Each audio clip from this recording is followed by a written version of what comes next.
Okay, so today I'm going to rant about sports. I'm going to start with David Beckham for the people that aren't from the United States, because the rest of the sports I'm talking about is going to be from the United States. David Beckham. He said he's going to the LA Galaxy. I'm sorry, I don't follow soccer. But he said he's going to the American Soccer League to find a new challenge and try to bring more fans to soccer in America. Let me tell you something. If Pele couldn't bring more fans to America, David Beckham is not going to bring any more fans to American soccer. The only people that watch soccer in America are people that are originally from other countries, people that come over from England, that are born in South America and come up here. That's the only people that watch soccer in America. And he says he's looking for new challenges. What challenges is there left? He was playing on the best team, one of the, if not the most well-known team in all the world, and he was making good money there. So what other challenges could there be? Except for the $50 million a year he's getting. That kind of reminds me of like A-Rod, Alex Rodriguez, playing for the Yankees, and now he's going to be asking for $30 million next year. Makes me wonder if nobody offered him the $30 million that he's looking for, and some minor league team did, it would be like the same thing. He'd be playing lesser players, he'd be playing in a lesser league, but he'd be making more money. There ain't no challenges there. There'd be less exposure. The same thing with Dave Beckham. He's making more money, but he's playing in a lesser league. He's playing in a lesser exposure, because American sports are wrapped up in hockey, basketball, football, and baseball. Not a lot of time for anything else. I'm not going to go into NASCAR being not a sport. And I know it's popular, but when you have all the best players playing in every single race, that's why NASCAR gets high ratings. Because if you had every single hockey team, every single baseball team, every single football team, every single basketball team all playing at the same time, they would get pretty good ratings too. But they only play two at a time. So if it was Jeff Gordon against Dale Earnhardt Jr., that wouldn't get that great of ratings. So, on to Barry Bonds' new home run record. My opinion about this is that Barry Bonds is a better person to have the all-time home run record than Hank Aaron. Hank Aaron never even hit 50 home runs in a season, and he has the all-time record, or had the all-time record. And of course you have the whole, well, the steroids helped him and this and that. Yeah, well, he could have played another 40 years and he could have gotten a record too, like Hank Aaron did. He played what, how many years? It's just sad that Mark McGwire doesn't have the record, or Babe Ruth doesn't have the record. And there's a couple other guys, Willie Mays, and guys that actually could hit home runs. Jimmy Fox, a few other guys that were actually good at hitting home runs that don't have the record. That's kind of sad.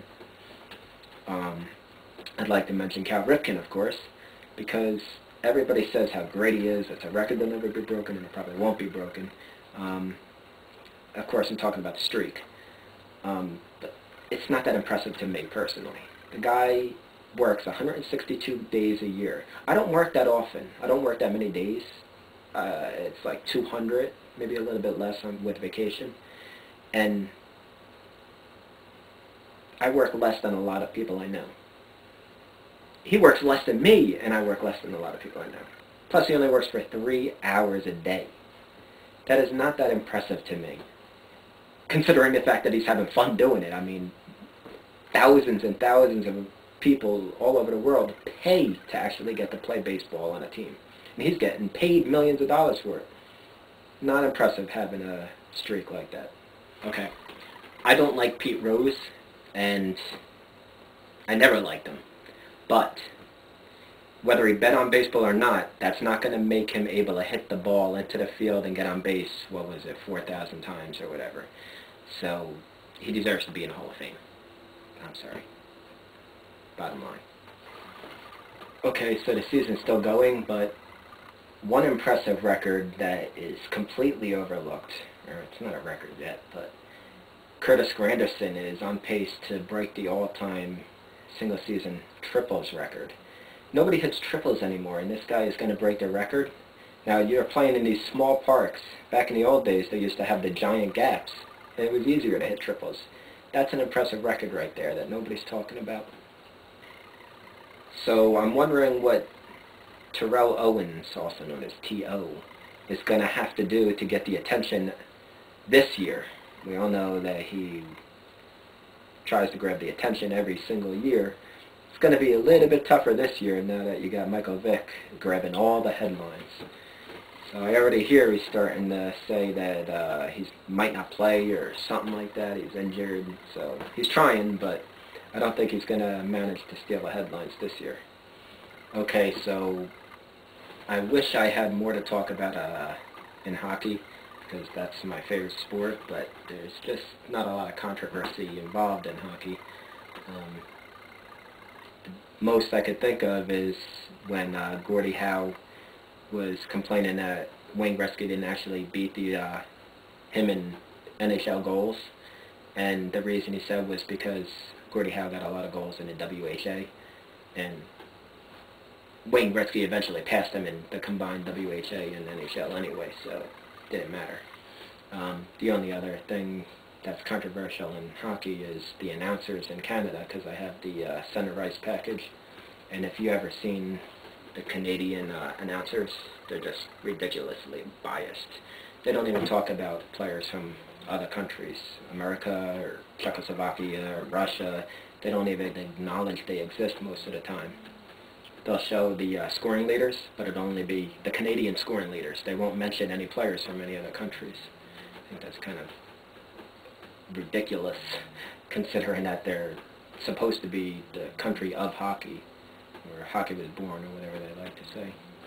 I'll finish this off with a question. Will there be any other pitchers to get 300 wins now that Tom Glavine is the only one that is even close? And who will be the next pitcher to get 300 wins?